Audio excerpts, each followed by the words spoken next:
The Forest of Three. That's what it's called. No one knows who named it or when. In fact, this secluded area is not labelled on maps. It has no official name, only the name given to it by the townsfolk who live on its edge. The Forest of Three. Perhaps it's named after the 3 tall redwoods that grow in its heart. 3 towering giants, lifting their heads far above the tree line. They stand in a circle, with overgrown branches extended into each other's foliage, as if linking arms.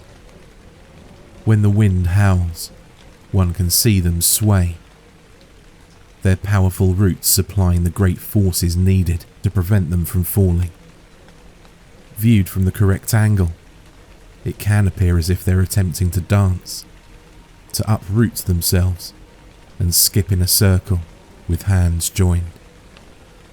The 3 redwoods have been left untouched for decades. Although the ancient, well-seasoned wood would surely be profitable for the town's lumber industry, not a single person has ever suggested cutting them down. The redwoods are viewed by the townsfolk as guardians of the forest, as protectors of the town. And a very small town it is. How many inhabitants are there? No one knows the exact count, for such details are of little concern. But it couldn't be more than a few hundred. During daylight hours, the streets are occasionally filled with lively sounds of children playing.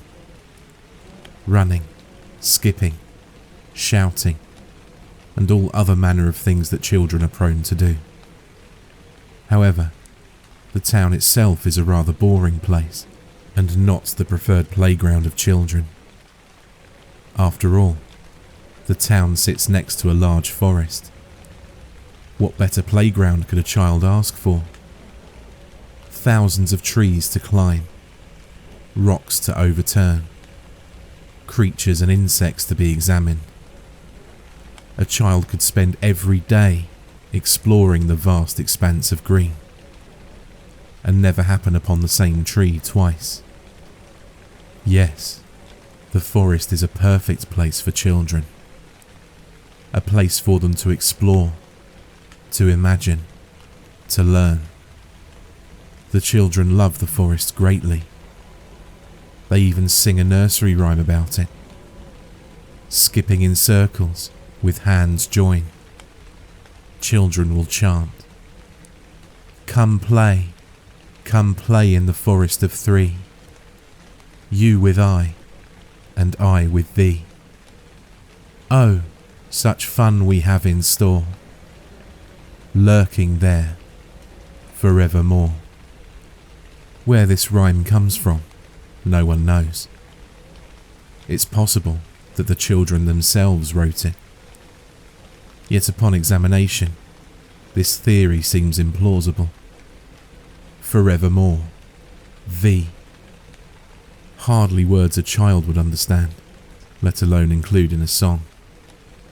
No, this rhyme speaks of something old, something archaic, something beyond the understanding of children. For many years, life was peaceful in the small town. Nothing noteworthy occurred. There was no newspaper, because there was never any news. A simple lumber town, with a simple lumber industry, populated by simple people. Everything was as it should be. Nothing was out of place. Then, a child disappeared. How long ago was this? Few remember the exact year. Several decades ago at least. A child whose only concern in life was sweets and playtime simply vanished. A town meeting was called. One of the other children claimed they'd seen the missing child earlier that day, that the missing child had gone into the forest to play, as usual, and hadn't come back.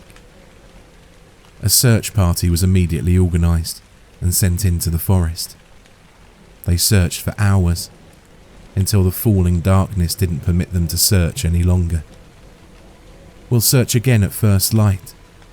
Everything will be fine. It's probably just a game. Don't worry so much." The townsfolk comforted the child's terrified parents. As soon as the first rays of sunlight crept through the trees, the search party was out again. They covered miles and miles, hardly stopping for rest or food. Yet, there was no trace of the missing child. Each day they searched, and each day they came back with sore feet, hungry bellies, and no child.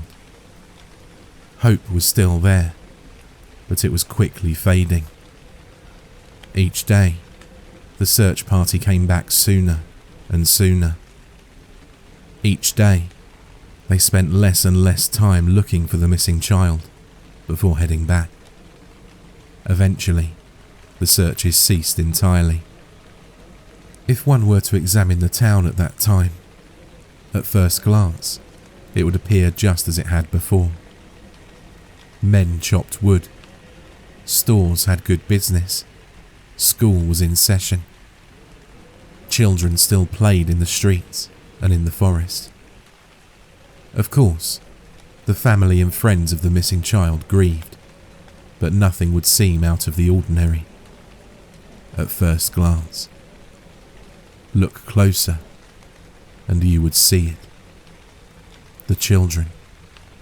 They played, they danced, they sang their nursery rhyme. Yet there was something odd about their games. As they skipped in circles, arms together, chanting their favourite tune, there was a distinct gap. Where two children should have been holding hands, they instead held their arms to the side, creating a gap in the circle. A gap that seemed just large enough to make room for another child. During the rainy season, the children often had to play inside. The school had an ample supply of checkerboards, which were excellent at keeping the children's minds engaged. If one looked closely at the children playing checkers, you'd notice a single, lonely child. Whereas all the other children had partners to play checkers with, this child was on their own. Nevertheless, they seemed to be having a fine time, making moves for both sides of the board, and even becoming angry when they lost to their imaginary partner. Life in the town continued. The memory of the missing child faded with each year, until the other children scarcely remembered them. Soon, the children matured and had children of their own. The unfortunate, unsolved mystery of the child that went missing was slowly forgotten, until a second child vanished. The adults who remembered the original disappearance were disturbed. The disappearance of another child brought back painful memories. Many of them had been children themselves when the first child went missing, although they remembered very little about that child. Again, a town meeting was called. During the meeting, it surfaced that the child was last seen heading into the forest, eager to play. And again, a search party was formed. This search party fared no better than the one 15 years earlier. Although the forest was searched each day for hours, with many, many miles of land being covered, not a single trace of the child was ever found. Again, the search party was disbanded, leaving the family to grieve their loss. After a while, the town seemed to return to normal. Daily life resumed its normal course, just as it had so many years before. Yet if one looked closely at the children, you'd notice the same curiosities witnessed 15 years before. The children skipped in circles, singing the nursery rhyme that their parents had passed on to them. But again, there was a gap in their group. A void that was only apparent when they danced. This gap appeared to be just a bit larger than the one before. Perhaps there was now room for 2 extra children to join in their happy group. During rainy days, when the children were stuck indoors playing with worn-out checker sets, there were no longer any lonely children. Every child had a partner to play with.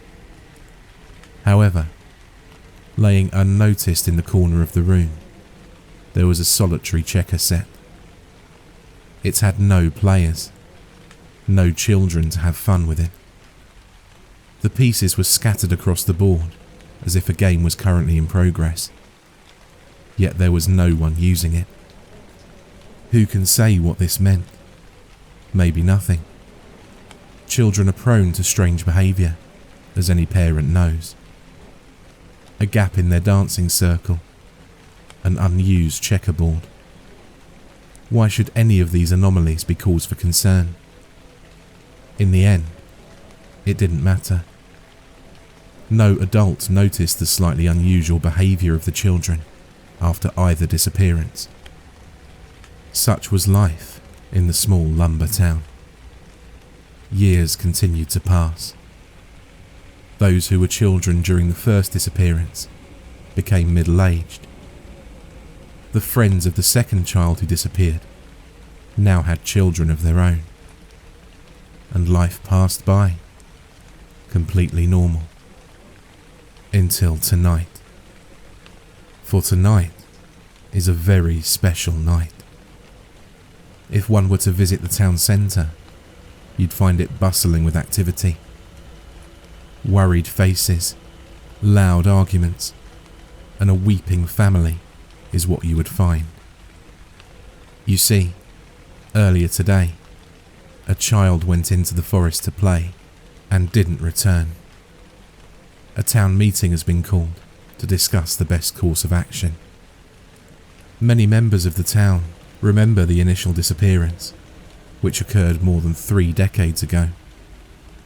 Some are saying that the disappearances are connected, that 2 disappearances could be coincidence, but not 3.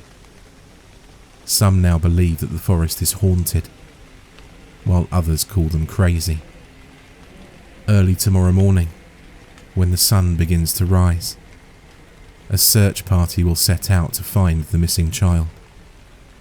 Perhaps they will find the child, and perhaps not. Perhaps the child simply became lost while playing in the forest and couldn't find their way home. Or perhaps tomorrow, when the other children go outside to play and begin dancing in a circle, chanting their nursery rhyme, we'll see a gap just large enough for 3 extra children to join. And so tonight, I invite you to visit the Forest of 3. Early tomorrow, the determined search party will undoubtedly break the calm silence, the quiet serenity of the forest. But for the next few hours, all is still. Stroll through the tall, broad redwoods, the thick brush, the moist soil, the trickling creeks. Gaze through the foliage into the night sky to see the bright starlight and thin grey wisps of cloud flowing overhead. Eventually, you'll arrive at the heart of the forest. Here stand 3 great redwoods, 100 feet taller and 100 years older than all others in the forest.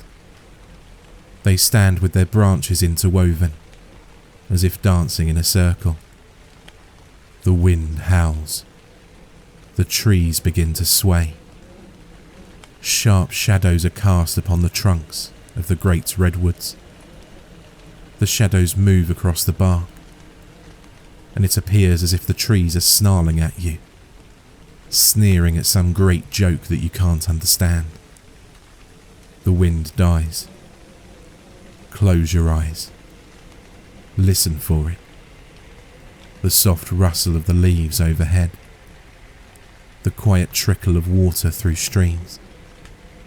The small animals moving through the brush. Now it comes. So very distant, yet so very clear. An innocent chorus, carrying a sinister tone. The voice of the Forest of Three. Come play in the Forest of Three. You with I, and I with thee. Oh, such fun we have in store, lurking there forevermore.